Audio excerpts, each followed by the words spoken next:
আসসালামু আলাইকুম। চরমনের ভিডিওর সাথে আবার আপনাদের স্বাগতম জানাচ্ছি আমাদের এক্সট্রিম লঞ্চ লাভ ইউটিউব চ্যানেলে।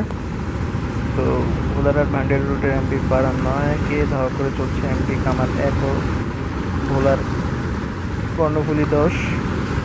তো সক্ষমতার দিক থেকে কেউ কারো থেকে কম নয়, সবারই নিজস্ব গতি রয়েছে, সবাই সবার জায়গা থেকে সেরা। তারপরও দেখা যাচ্ছে ফারহান নয় বেশ জোরই চলছে, কিন্তু কর্ণফুলী ১০ একটু ঝিমিয়ে এবং কামাল ১ এগিয়ে চলছে ফারহান নয়ের দিকে।